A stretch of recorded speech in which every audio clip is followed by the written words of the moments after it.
ನಿನ್ನೆ independence day celebration ನೋಡಿದವರಿಗೆ ಒಂದು ವಿಷಯ ಗಮನಕ್ಕೆ ಬಂದಿರಬಹುದು. ದೆಹಲಿಯ ರೆಡ್ ಫೋರ್ಟ್ನಲ್ಲಿ ಧ್ವಜಾರೋಹಣಕ್ಕೂ ಮೊದಲು ವಂದೇ ಮಾತರಂ ಹಾಡು ಹಾಡಲಾಯಿತು. ಆದರೆ ಪ್ರಶ್ನೆ ಏನೆಂದರೆ, ಸ್ವಾತಂತ್ರ್ಯ ಸಿಕ್ಕಿ 80 ವರ್ಷಗಳಾದ ಮೇಲೆ ಈಗ ಯಾಕೆ ವಂದೇ ಮಾತರಂಗೆ ಇಷ್ಟು ಸ್ಪೆಷಲ್ ಇಂಪಾರ್ಟೆನ್ಸ್ ಮತ್ತು 2026ರಲ್ಲಿ ಇದರ ಬಗ್ಗೆ ಹೊಸ ಲೀಗಲ್ ಚೇಂಜ್ ಯಾಕೆ ಬಂದಿದೆ? ಮೊದಲು ಒಂದು ಕನ್ಫ್ಯೂಷನ್ ಕ್ಲಿಯರ್ ಮಾಡಿಕೊಳ್ಳೋಣ. ಜನಗಣಮನ ನಮ್ಮ ನ್ಯಾಷನಲ್ ಅಂಥೆಮ್, ವಂದೇ ಮಾತರಂ ನಮ್ಮ national song.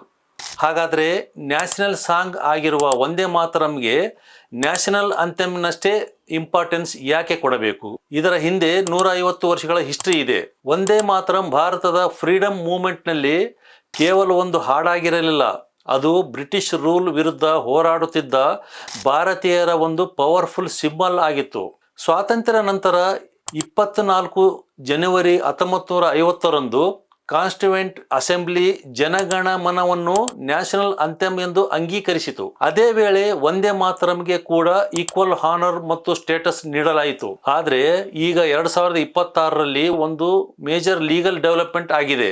Prevention of insults to national honours amendment act 2026 ಮೂಲಕ ವಂದೇ ಮಾತರಂಗೆ ಸ್ಪೆಸಿಫಿಕ್ ಸ್ಟ್ಯಾಟ್ಯುಟರಿ ಲೀಗಲ್ ಪ್ರೊಟೆಕ್ಷನ್ ನೀಡಲಾಗಿದೆ. ಅಂದರೆ ಒಂದು ಇಂಪಾರ್ಟೆಂಟ್ ಡಿಫರೆನ್ಸ್ ಅರ್ಥ ಮಾಡಿಕೊಳ್ಳಿ. ನಾನು ವಂದೇ ಮಾತರಂ ಹಾಡಲ್ಲ ಅಂದ ಮಾತ್ರಕ್ಕೆ ಆಟೋಮೆಟಿಕಲಿ ಕ್ರಿಮಿನಲ್ ಕೇಸ್ ಆಗೋದಿಲ್ಲ.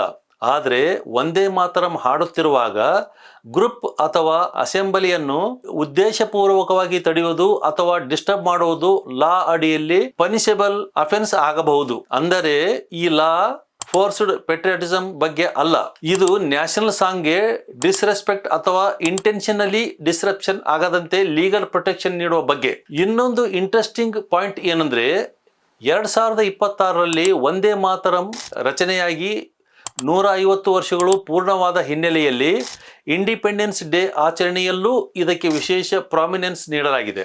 ಆದ್ದರಿಂದ ನಿನ್ನೆ ದೆಹಲಿಯಲ್ಲಿಯ ರೆಡ್ ಫೋರ್ಟ್ನಲ್ಲಿ ನಾವು ನೋಡಿದ್ದು ಕೇವಲ ಒಂದು ಪ್ಯಾಟ್ರಿಯಾಟಿಕ್ ಪರ್ಫಾರ್ಮೆನ್ಸ್ ಅಲ್ಲ, ಅದರ ಹಿಂದೆ ಹಿಸ್ಟ್ರಿ ಇದೆ, ಕಾನ್ಸ್ಟಿಟ್ಯೂಷನಲ್ ರೆಕಗ್ನೈಸೇಷನ್ ಇದೆ ಮತ್ತು ಈಗ ಹೊಸ ಸ್ಟ್ಯಾಟ್ಯುಟರಿ ಲೀಗಲ್ ಪ್ರೊಟೆಕ್ಷನ್ ಕೂಡ ಇದೆ.